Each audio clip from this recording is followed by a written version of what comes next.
drive. Driving. Drive. Good evening, Believe Nation. Today, I'm gonna show you 10 ways that you can stay driven. Being an actor is the first thing that I remember wanting to do in life. I remember at 14, 15 years old, watching some classic films, spending months and months watching all the great classics, all the great performers of the past, and being so incredibly inspired by them and saying to myself, one day I want to come close to doing something that good. So I think that thirst or that drive to just achieve what I believe is something as good as, those heroes that I have is what continues to make me want to do this. And the people that I see utilize the power of Broke more than anybody at all are the people that when they reach a level of success, they still use it. And that's how they maintain their success, that hunger and drive. And we grew up at a time and age where it was, you need money to make money, you got to know somebody.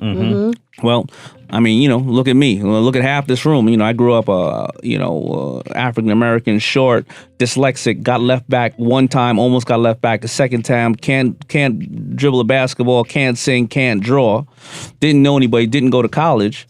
That didn't stop me at all. Yeah. Right? Yeah. I had a mother that really loved me dearly, and I had some like-minded FUBU partners and friends who would never let me stop, and I never let them stop. And I had a will and a drive, and I still have all those same things. I still rise and grind every single morning. The resistance that anybody has, whether you're a man or a woman, to your idea should do nothing but drive you forward and force you to really hone in on your idea and give you energy. And if it actually holds you back and makes you second guess yourself, then maybe you shouldn't be doing it. Creating a business is impossible at times. It feels impossible. And so you really have to be just so passionate about it and, really don't take no for an answer. If anything can deviate you from your path, then maybe it's not necessarily the right one. So make sure it is what you want it to be. Stay focused and allow all that resistance along the way to really give you energy and fuel your engine to move forward. I feel like I love the process of learning and discovering new things so much. And I love seeing other people win. So learning these new ideas and new skills that I'd never been exposed to before, and then being able to teach them to other people and watch the aha moments or the breakthroughs or the progress happen for them. I love seeing other people win. So that's what kept driving me. And I was like, wow, if I could do this with 5 people, I could do this with 20 people or 100 people or 1,000 people. And it was really, it was exciting. Are you money driven? Nah, not at all. Used to be though. That's because... Used to be. Now I'm not. What's the drive now? You want to get electricity? Now it's about a legacy now. It's about what did I do and how will I be remembered when it's over. What does it take coming out of you? What's inside you that enables you or compels you to make films with such relentless drive? Where in the world does that come from? It's I don't know. It's hard to say. It comes from you look pretty normal to me. Yeah, well, you never know. I mean, if the demons weren't unleashed through film, I'd probably go and be, somewhere in... Well, there's a theory about that sort of thing. On Thorazine, No, I don't think that's true. I think it just has to do with how films that I liked, I remembered, enjoying and having that exhilaration hit me, and I want to transfer that back to other people. And just studying the craft and learning how to do it. And the special thrill as a filmmaker comes from seeing an immediate audience response. Now, the only other sort of genre, or if it's not even a genre, but the only other thing that has that effect in films is comedy. And comedy is not my forte demonstrably yet. A lot of people found that in Terminator. And there's some comedy in this film. Indeed. But for a film to function as a comedy, I think there's a special magic there. And I'm creeping toward it, but I'm not sure I can do that. But that's the other area where you can look at a sea of 700 faces and see them all having the same reaction. And you're touching them. I'm not a performer. I can't stand up on a stage and tell jokes or sing or do something that affects people directly.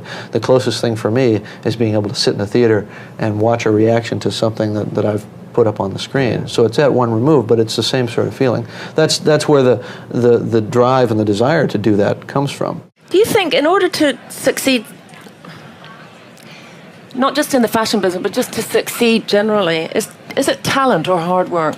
It's a combination of both, but I would say it's slanted towards hard work, slanted towards obsession. There are many designers who have much greater talent as a designer than I do, but they may not have my drive, they may not work as hard, they may not have the focus, the desire. I mean, you have to have a talent, because in the end, you can have all those things, and if the pair of pants you make don't make someone's butt look good, they're not going to buy them. Yeah, so sure. You have to have the talent to be able to make something that people want.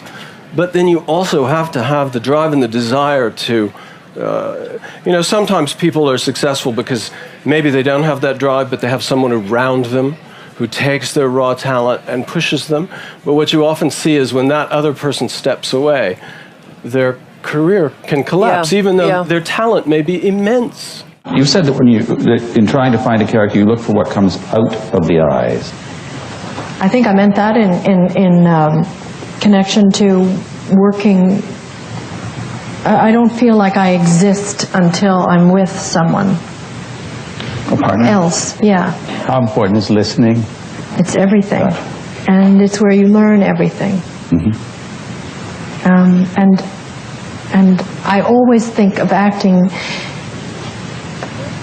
I mean, when I was applying to law school and thinking, well, acting is a stupid way to make a living, and it doesn't do anything in the world, but I think it does. I think there's a great worth in it, and the worth is in listening to people who